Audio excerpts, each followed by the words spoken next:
본문 말씀은 탕자의 비유라고도 흔히 불리는 그 말씀이에요. 여기서는 두 명의 아들이 등장하는데요. 작은 아들은 비교적 더 많이 알려져 있죠.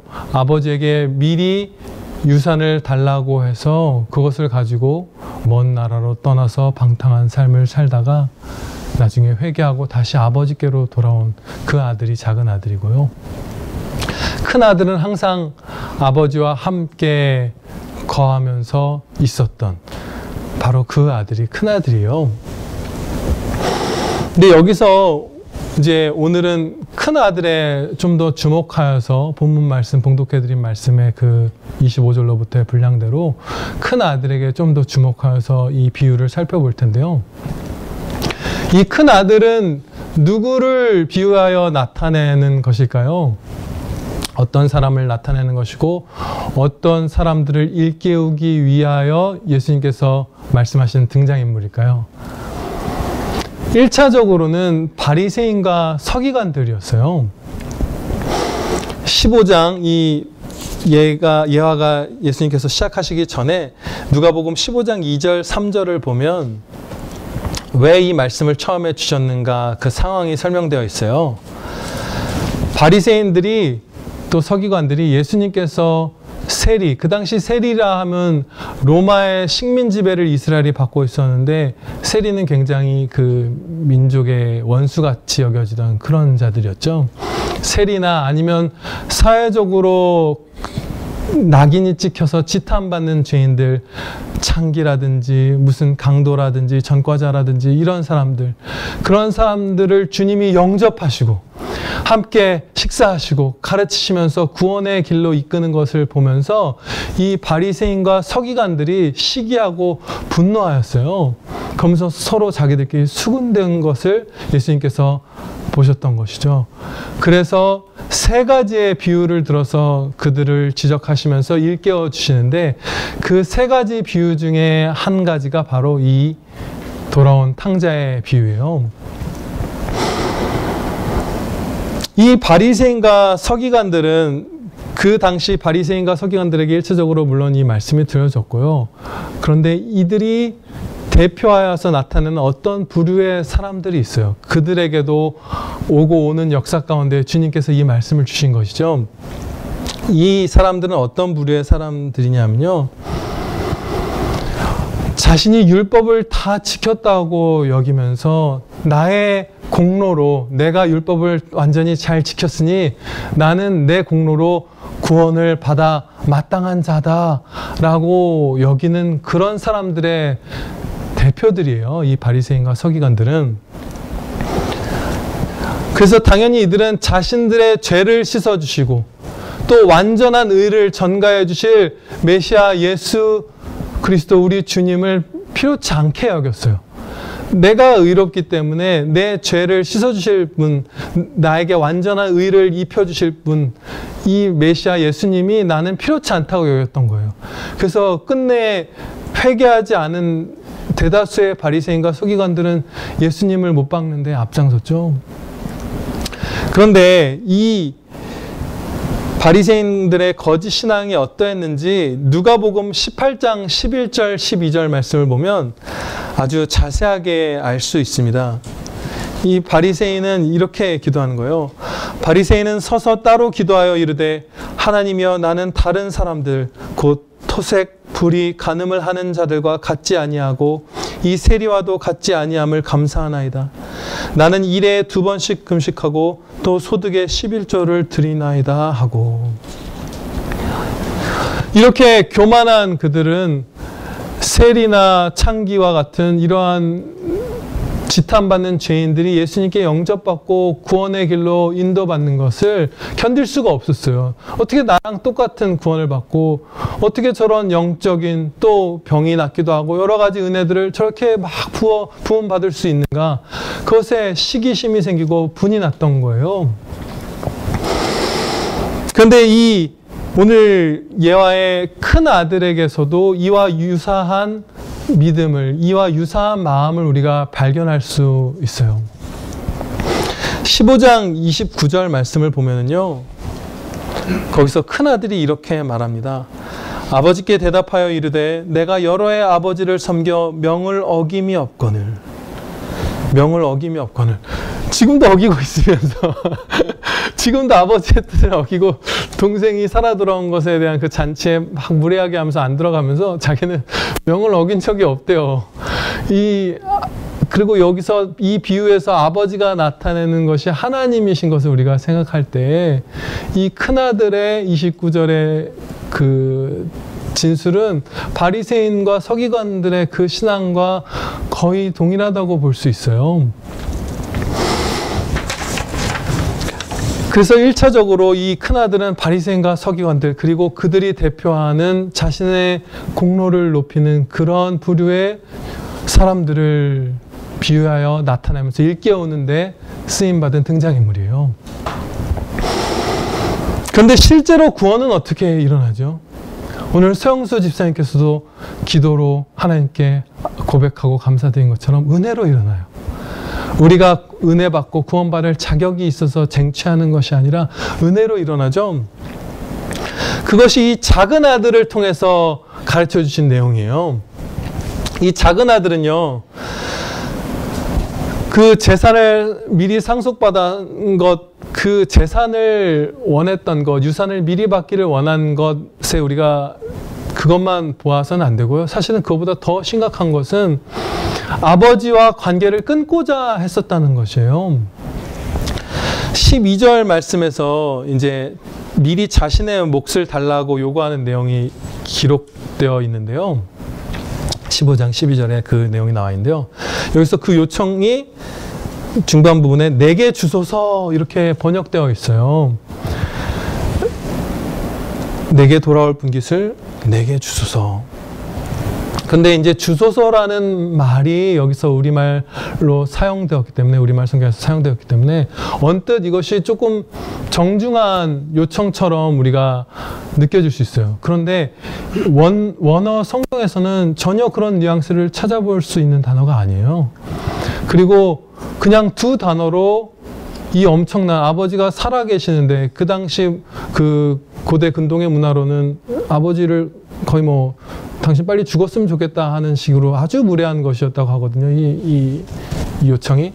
그런데 딱 두 단어로 말한 거예요. 그러니까 사실은 좀 더 우리가 이 성경 말씀의 이 뉘앙스를 가깝게 표현해보면, 번역해보면 이런 거예요. 나한테 빨리 줘요. 이거예요. 나한테 줘요. 내 돈, 내 유산 나한테 주세요. 그냥 이렇게 무례하게 아버지와의 연을 끊듯이 사실은 끊으려고 한 거예요. 그렇게 말한 거예요. 그리고 이 무례한 표현만이 아니라 다른 것에서도, 다른 단서들에서도 이 작은 아들이 아버지를 떠나려고 했다는 사실을 알 수 있어요. 예를 들어서 부자의 연을 이어가려고 했다면 유산을 상속받기를 원하더라도 세상 사람들도 하는 그런 지혜라도 했을 거예요. 무엇이냐면, 예를 들어서 아버지 나한테 먼저 저 일부, 내가 받을 재산 일부라도 맡겨줘 보세요. 그래서 그걸 잘하면 좀 더 주시고 더 많은 제 몫을 미리 좀 주십시오. 그렇게 하면서 아버지와의 교류를 하면서 미리 좀 더 많은 것을 자신이 누리고 소유하게 된 것도 아니었고요. 그리고 혹은 이렇게 말했을 수도 있죠. 모든 것을 한 번에 받는다 하더라도 아버지한테 정중하게, 혹시 아버지가 뜻하신다면, 허락해 주신다면 제게 주실 몫을 미리 주셔서 저로 이렇게 저렇게 쓰게 해주셨으면 정말 좋겠습니다. 아버지 해주실 수 있나요? 이렇게 간청할 수 있죠. 그런데 나한테 줘요 이렇게 외친 것을 볼 때 이 사람은 아버지를 버린 거예요. 그리고 13절 말씀을 보면 자신의 유산을 상속받은 이 아들이 어떻게 행하는지가 나오죠. 그 후 며칠이 안 되어 둘째 아들이 재물을 다 모아가지고 먼 나라에 가더라. 다 완전히 하나도 아버지의 집에 남겨놓은 것이 없이 완전히 다 재산을 챙겨서 멀리 있는 나라, 아버지의 손길이 닿지 않는 나라로 떠나버렸어요. 그렇게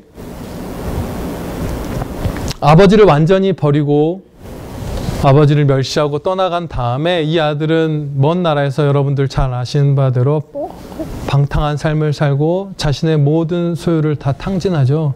그리고서 굶주려 죽게 생겼을 때 내가 다시 이제 아버지에게로, 그 풍요로웠고 사랑이었던 그 아버지에게로 돌아가겠다, 이런 마음을 품어요. 그런데 그때 미리 마음을 막 정돈하고서 그 돼지를 치면서 돼지에게 주는 그 두엄 열매조차도 먹을 게 없어서 굶주려서 막 움츠린 상태로 내가 아버지께 돌아가면 이렇게 말을 해야 되겠다, 이게 내 고백이다 라고 하면서 미리 예행 연습을 하는 게 18절 19절에 이렇게 기록되어 있습니다.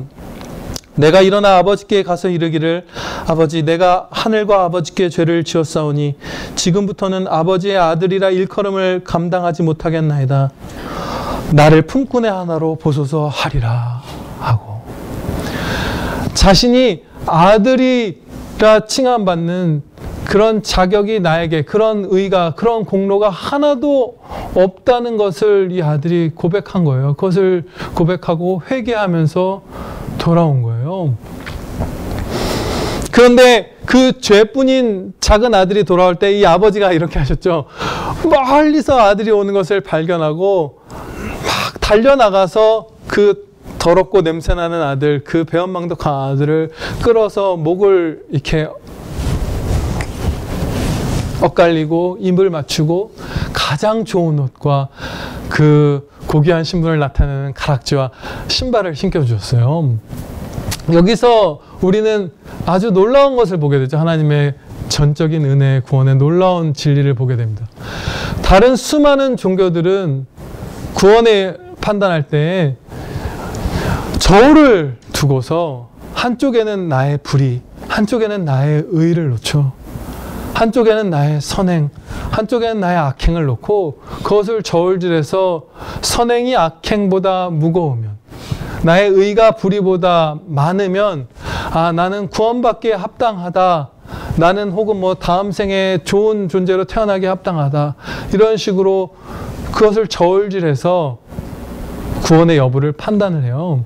근데 하나님께서 우리에게 주시는 구원, 예수님으로 말미암는 그 십자가 구원은 그런 저울질을 하는 것이 아니라 완전히 은혜로만 너희가 구원받는다라는 사실을 가르쳐 주시는 것입니다. 아들이라 칭함받을 수가 없다. 나는 그런 자격이 하나도 없는 자이다. 내가 아버지를 원해서 먼저 버렸고 내게 주신 수많은 은사들, 기회들, 건강과 영혼과 육신을 다 나의 그 세상을 숭배하는 데 쏟았고 정말 나는 죄인이었는데 멸망당에 마땅한 사망의 삭슬 받아야 하는 자인데 아버지께서 은혜로 구원해 주셨습니다. 이 고백을 우리에게 가르쳐 주시는 거예요.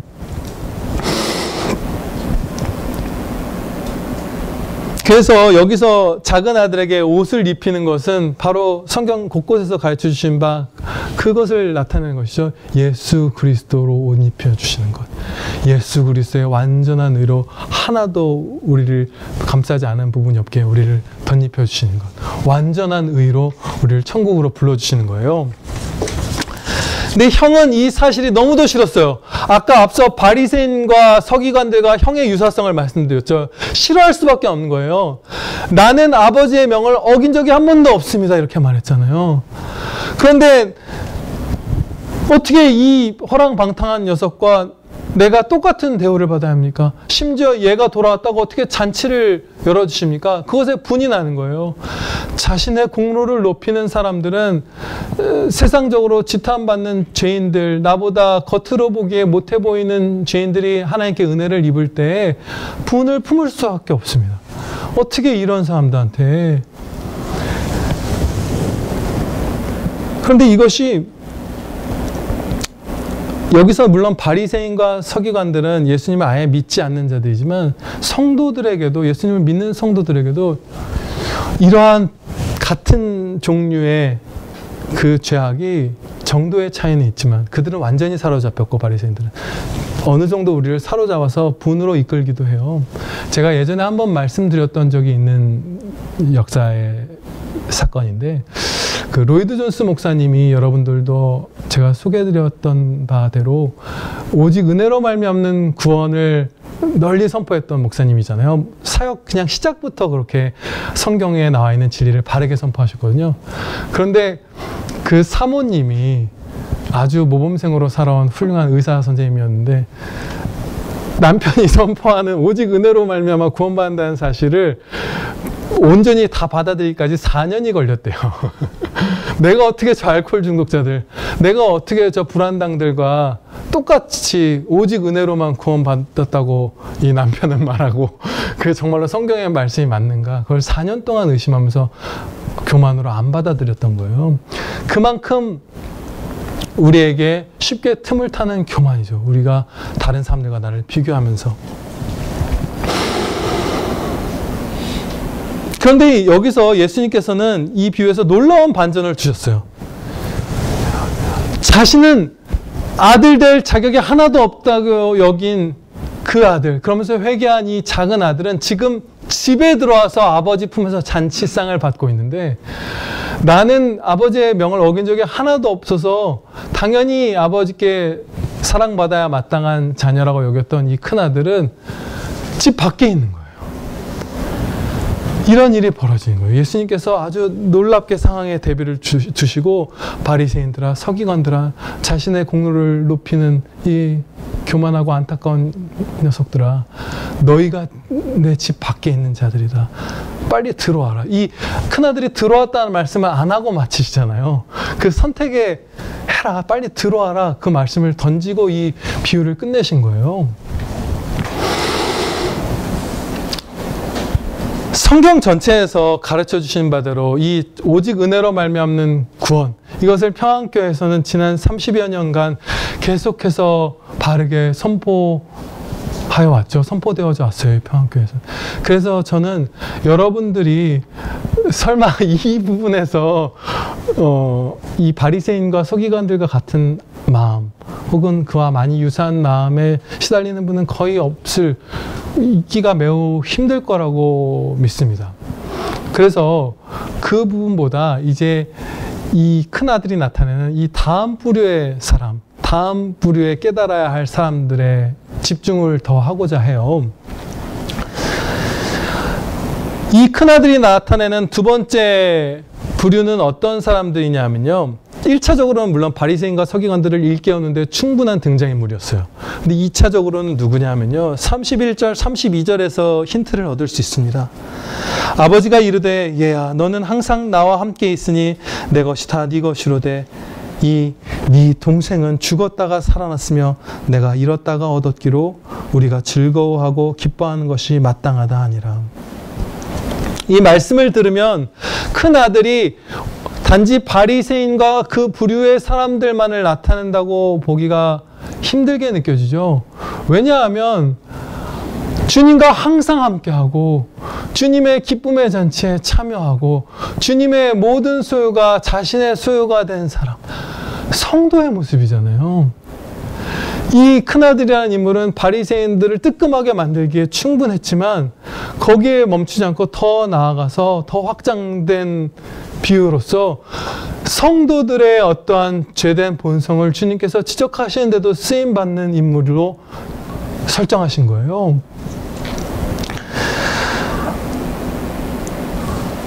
그래서 이제 남은 시간 동안은 제가 큰아들을 예수님을 믿는 성도로서의 큰아들로 우리가 바라보면서 하나님의 말씀을 배우고자 합니다.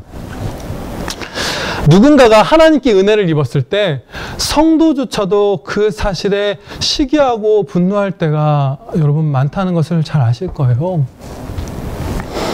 그것이 영적인 은혜든지 다른 어떤 재물 같은 것이든 건강이든 외모든 무엇이든지 간에 우리가 서로 시기하고 어떻게 쟤한테는 저것을 주셨는데 저는 어떻게 이러실 수 있습니까? 저는요 하면서 분노하고 시기할 때가 많아요. 그런 경우를 찾아보기 어렵지 않죠? 그런데 본문 말씀은 너무나 행복하게도 이 시기 질투에 사로잡히는 근본적 원인도 가르쳐 주시고 그 해결책도 가르쳐 주시는 구원의 말씀이에요. 아버지가 동생을 기뻐하는 잔치를 베푼 것에 대해서 큰 형이 분노하면서 이렇게 말합니다. 29절 하반부 말씀입니다. 내게는 염소 새끼라도 주어 나와 내 벗으로 즐기게 하신 일이 없더니. 이 말에는 정말 무언가 아주 이상하고 잘못된 부분이 있어요. 나와 내 벗으로, 나와 내 벗으로. 아버지를 배제한 즐거움을 쫓는 거예요. 아버지와 거룩한 가족들, 나의 영원한 형제들을 배제한 나머지 다른 곳에서의 즐거움을 쫓을 때에 우리는 만족을 상실하게 되고 은혜 입은 형제를 시기하는 자리로 떨어지는 것입니다. 다른 곳에서는 우리가 생명과 기쁨을 찾을 수가 없기 때문에 나와 내 벗길이 잔치 좀 벌이게 아버지 염소 좀 주십시오 하는 순간 아버지 나를 위해서도 잔치 좀 베풀어 주세요 하면 괜찮아요. 조금 시기를 하더라도. 근데 나와 내 벗을 추구하면서 아버지로부터 하나님으로부터 분리된 기쁨을 추구하려고 할 때에 우리는 이런 원망의 상태로 떨어지는 것이에요. 반면에 아버지와 또 다른 복된 사람들은 어떤 마음과 어떤 상태였을까요? 24절에서 아버지가 온 식구들에게 잔치를 베풀면서 이렇게 말합니다. 말씀하기를 이 내 아들은 죽었다가 다시 살아났으며 내가 잃었다가 다시 얻었노라 하니 그들이 즐거워하니라. 아버지가 초대하시니 이들은 아버지를 즐거워하고 아버지의 식탁에 앉아 아버지가 기뻐하시는 아버지의 기쁨에 동참하였어요. 그게 이 분노하고 슬퍼하고 불만족스러웠던 큰 아들과 다른 사람들을 가른 그 결정적인 차이였어요. 아버지를 즐거워했는가? 아버지와 함께 즐거워했는가? 아버지와 함께 거하고자 했는가? 아니면 아닌가? 그것이 이 아들의 그 영혼의 만족과 불만족, 행복과 불행을 나눴던 거예요.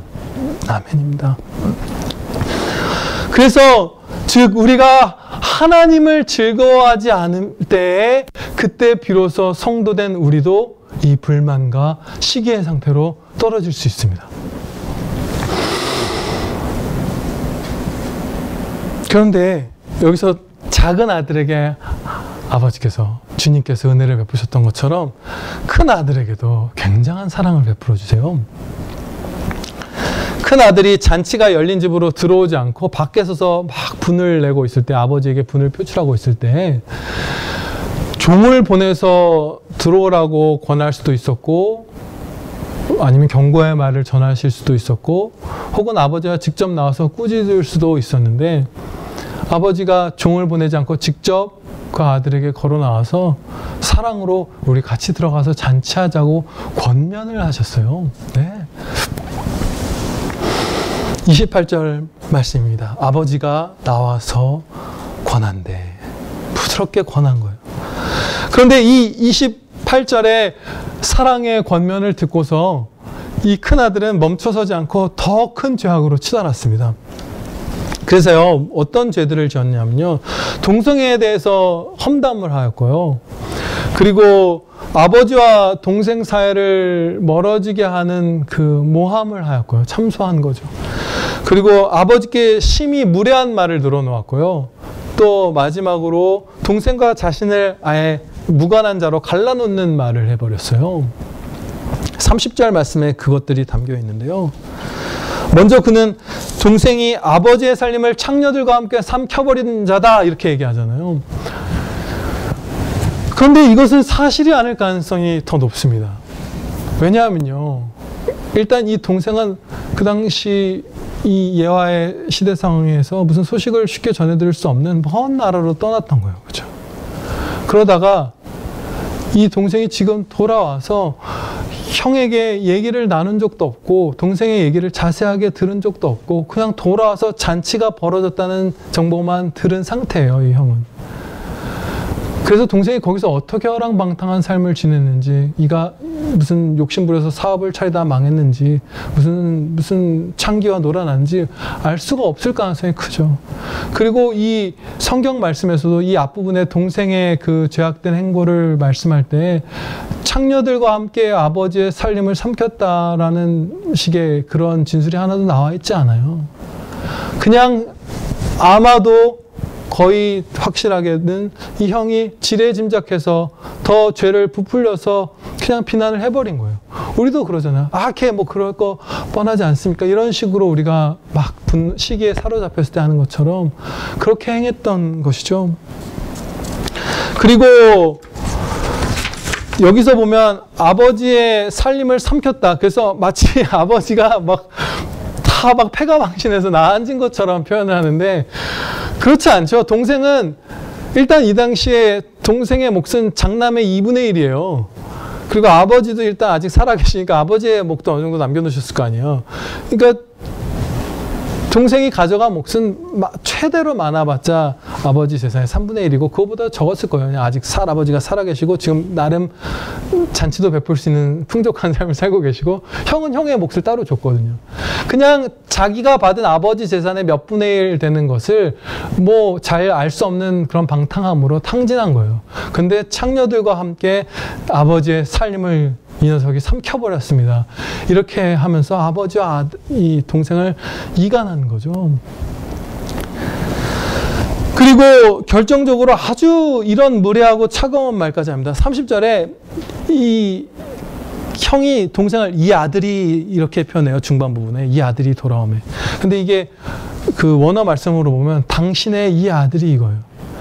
그러니까 아버지한테 지금 기뻐하는 아버지한테 정말 못되게 말했어요.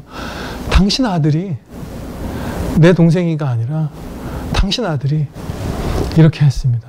완전히 아버지의 억장이 무너지게 하는 정말 무례하고 공격적인 말을 한 것이고요. 그리고 나와 동생은 무관하다는 선포를 한 거예요. 당신 아들일 뿐 내 형제는 아닙니다. 그렇게 마음을 품었던 거예요. 이처럼 성도라 할지라도 하나님을 찬양하고 하나님을 즐거워하는 삶을 살지 않을 때 너무나 악하고 비참한 이 분노와 시기와 불만족의 자리로 떨어집니다. 그런데 그럼에도 불구하고 아버지께서는 사랑을 또 베푸세요. 아까 처음에 권면한 거 이후에 이 아들의 반항 이후에 또 사랑을 베푸세요. 그래서 하나님의 자녀인 우리가 결코 시기할 필요가 없는 이유, 우리가 만족해야 할 이유를 말씀하시면서 이 아들의 마음을 회복시키시기를 이렇게 말씀합니다. 그게 오늘 설교 제목이죠. 31절 말씀에 아버지가 이르되 얘야 너는 항상 나와 함께 있으니 내 것이 다 너의 것이로되. 내 것이 다 너의 것이다. 생명과 기쁨의 원천이시며 무한하신 하나님, 그 내가 너와 항상 함께 있다. 네가 기쁨을 더 누린다고 네 동생이 줄어드는 것도 아니고 무슨 저 동생이 더 누린다고 네가 누릴 몫이 사라지는 것도 아니고 나는 무한히 너에게 생명과 기쁨을 퍼줄 수 있다. 그런데 내가 너와 늘 항상 함께 하지 않니? 내가 너에게 유익하기만 하다면, 네가 유익한 용도로 구하기만 한다면 나의 모든 소유를 너에게 내어주지 않니? 십자가에 그리스도를 내어주었는데 내가 너에게 주지 못할 것이, 주지 않을 이유가 무엇이냐? 내가 너와 항상 함께 있다. 이것으로 이 큰아들을 결정적으로 다시 한번 사랑으로 일으켜 주시는 거예요.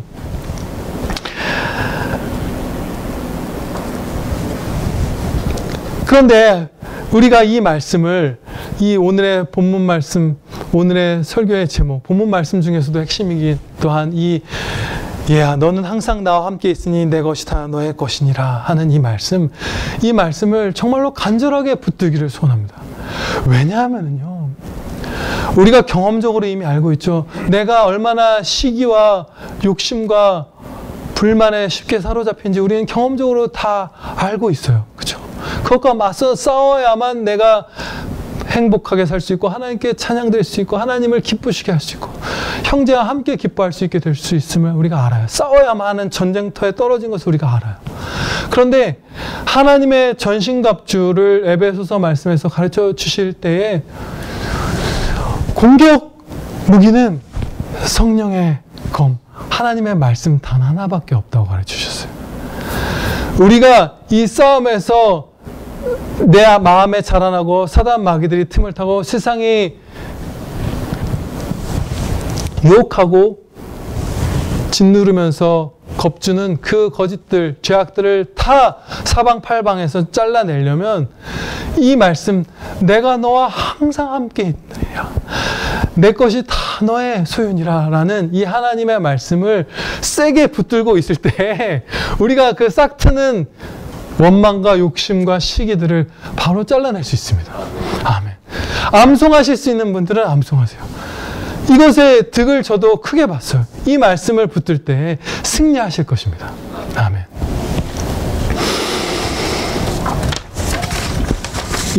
이제 이 다음으로 잠시 살펴볼 것은 무엇이냐면요. 큰 아들이 시기와 분노에 사로잡혔던 중대한 또 다른 이유 한 가지가 이 본문 말씀에 나와 있어요. 그것을 좀 보도록 하겠습니다. 죽었고 잃었었다. 이렇게 이 아버지가 표현을 하거든요. 이 동생에 대해서. 24절 말씀에. 근데 이 죽었었고 완전히 상실했었던 동생이 돌아온 것에 이 형은 마음이 무관심했어요. 이것은 곧바로 영혼 구원에 무관심한 성도의 모습을 나타내는 것이에요. 하나님께서 택하사 구원받는 모든 성도들은 다 한 형제잖아요. 그러면 우리가 영혼 구원에 정말로 무심하면 이 큰형과 똑같은 죄를 범하는 거예요. 내 형제예요. 모든 과거와 현재와 미래에 구원받는 모든 사람들은 나의 영원한 참 형제죠. 그 형제가 구원받는, 아멘, 그 사실에 무관심한 것은 이 형과 같은 동일한 냉랭한 마음을 품는 거예요. 잔치가 벌어졌는데 그 걔가 죽었다 살아나는 게 내게 무슨 상관인가 무덤덤하게 되는 거예요. 이럴 때 하나님께서 제일 기뻐하셔서 이 앞에 이어지는 이제 있었던 두 가지 비유는 그런 거거든요. 여러분들 잘 아시는 바대로 99마리의 양이 있는데 한 마리를 잃어버렸다가 찾아서 막 기쁨의 잔치를 벌이는 그 목자와 또 한 드라크마를 잃었다가 찾아서 막 잔치를 벌이는 그 여인과 이런 것들의 예와 뒤에 세 번째로 이 탕자의 비유가 있거든요. 하나님께서 제일 기뻐하시는 게 잃었던 죄인, 죽었던 죄인이 회개하고 돌아와 영생을 얻는 것인데, 아버지의 자녀가 되는 것인데, 하나님이 제일 기뻐하시면 우리도 제일 기뻐하는 거잖아요. 우리에게 주시는 제일 큰 기쁨에 무덤덤하다면 그 사람은 당연히 그럴 때 우리는 당연히 불만할 수밖에 없어요. 당연히 기쁨이 사그라들고 염려가 싹트고 시기가 싹틀 수밖에 없는 것이에요. 그것이 이 형이 이 비참한 자리로 떨어졌던 구원의 기쁨을 함께하지 않았던 것이 이 형의 비참함을 불러온 두 번째 이유입니다. 그래서요, 저는 한 가지 이와 관련돼서 실천할 사항을 여러분과 나누고자 해요. 권면의 말씀을 드리기를 소원하는데요. 그것은 무엇이냐면, 우리가 목사님의 편지를 받았죠.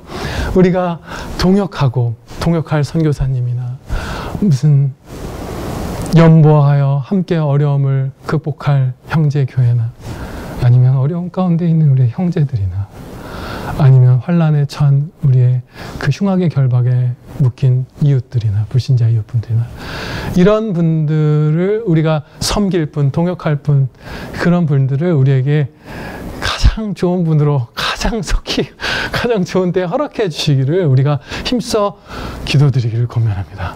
네. 그렇게 해서 그 구원의 기쁨에 우리가 동참할 때, 복음 사역에 동참할 때 우리는 이 형과 정반대로 막 기뻐서 내 형제의 기쁨에 나도 그것이 내 기쁨이 돼서 2배, 3배 기쁨으로 충만하게 되는 넓고 건강한 예수님의 마음을 품은 자들이 다 될 것이에요. 그리고 마지막 한 가지의 실천사항, 특이한 실천사항을 여러분들에게 또한 나누고 마치겠습니다. 그것은 뭐냐면요. 우리가 하나님의 이 말씀이 우리에게 새겨지고 하나님을 즐거워하고 하나님과 함께 기뻐하는 것이 오늘 본문 말씀에서 우리를 끌어가시는 그 복된 자리잖아요. 그러려면 우리가 하나님과 더 친밀하게 거해야 되는데 하나님의 계명을 지킬 때 하나님께서는 내가 너희와 충만히 함께하리라 가르쳐 주셨잖아요. 근데 본문 말씀에서 그 실천을 배우고자 하는 거예요.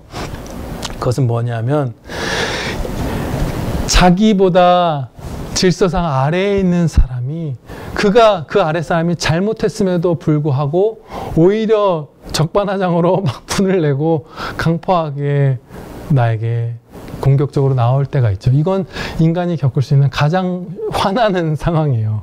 큰아들에게 아버지가 당한 그 상황이죠. 근데 이 아버지는 그 큰아들에게 지속적으로 온유하게 되고 지속적으로 너그럽게 자비와 사랑으로 그 아들이 배은망덕하게 반역하는 것을 대해 주셨어요. 그런데 이러한 하나님의 성품은 영원히 변함이 없으셔서 성경 말씀 보면 내내 그렇죠. 요나가 니느웨 복음을 그 회개의 말씀을 전파하라고 했을 때 제대로 하지 않고 니느웨 사람들 자신의 민족적인 원수라고도 할 수 있는 그들이 돌이켜서 다시 은혜를 입는 것을 막 불만족하면서 이와 같은 시기와 형과 같은 시기와 분노에 있을 때 하나님께서 막 요나를 꾸짖고 때리고 하시지 않았죠. 그 더운 날 그 박이 자랐다가 벌레 먹어서 사라지는 이 현상을 겪게 하면서 아주 자비롭게 좌우를 분간하지 못하는 이들을 어찌 내가 긍휼히 여기지 않을 수 있겠느냐 하면서 사랑으로 건면해 주셨어요. 항상 하나님께서는 그렇게 우리를 대해 주셨어요. 그러니까 우리는 굉장한 실천에 인트라는 거죠. 저도 이거 고민하다가 자녀 교육의 문제로 고민하다가 예상치 못한 부분에서 엄청난 인트를 얻은 거예요. 여러분들 자녀가 계신 분도 있고 부하 직원이 계신 분도 있고 후배가 계신 분도 있고 뭐 동생이 계신 분도 있고 뭐 많죠. 다 우리에게는 이런 이 아버지가 겪었던 것과 같은 상황을 겪을 수밖에 없는 사람들이에요. 우리 모두는. 그런데 이럴 때 우리 모두가 정말 사랑으로 온유하게 대하시길 바라요. 막 개 막나이처럼 일 다 망쳐놓고 지점장님한테 막 대들 때 그럴 때에도 사랑으로 대해주시고 아버지 어머니에게 자녀가 막 그럴 때에도 그렇게 해서 제가 먼저 해봤죠. 여러분보다 먼저 이 말씀 먼저 묵상했으니까. 그런데 그럴 때 하나님이 나와 더 충만히 거하시면서 성령 충만하면 말씀 충만으로 통해서 하나님께서 이루신 걸 성경에서 가르쳐 주시거든요. 이 말씀의 실천이 있을 때 주님이 우리와 함께 하시면서 우리 마음에 하나님을 더 가깝게 느끼는 은혜의 역사가 일어납니다. 기도드리시겠습니다. 하나님 아버지, 저희가 나와 내 벗으로 즐기도록 염소 새끼나 내어주십시오 말하는 이 큰아들과 같은 자리에 서 있지 않게 하여 주시옵소서. 아버지, 제가 아버지와 함께 즐거워하기를 소원합니다. 아버지, 제가 아버지를 즐거워하고 아버지가 저를 즐거워하셔서 저를 위하여 잔치를 베풀어 주시는 그러한 삶만을 살기를 원하나이다. 고백하는 그러한 복된 아들, 딸들 저희 다 되게 하여 주시옵소서. 그리할 때 저희 모두가 감사와 행복과 만족으로 저희 심령이 기뻐 노래할 것을 믿사옵나이다. 그때 저희가 시기와 원망과 분노에서 벗어날 것을 믿사옵나이다. 아버지 하나님, 그런데 저희가 처한 인생의 행보는 험난할 때가 많습니다. 너무나 가혹한 공격을 받을 때도 있고 염려할 만한 상황도 있고 힘겨운 때도 참 많습니다. 또 저희는 연약하여서 때로는 아버지를 거의 느끼지 못하고 아버지의 사랑을 거의 알지 못하는 것과 같은 그런 어둠과 같은 정말 희미한 빛밖에 없는 것 같은 상황을 겪을 때가 있습니다. 아버지, 그럴 때에도 이 작은 아들을 불러주신 것처럼 이 큰 아들을 불러 회복시켜 주신 것처럼 저희에게 빛을 비추사 주님께로 불러 인도하여 주시옵소서. 그래서 다시 하나님을 즐거워하고 하나님과 함께 즐거워하며 하나님과 동행하는 복된 성도들 우리 되게 하여 주시옵소서. 우리 구주 예수 그리스도의 이름으로 기도하렵나이다. 아멘.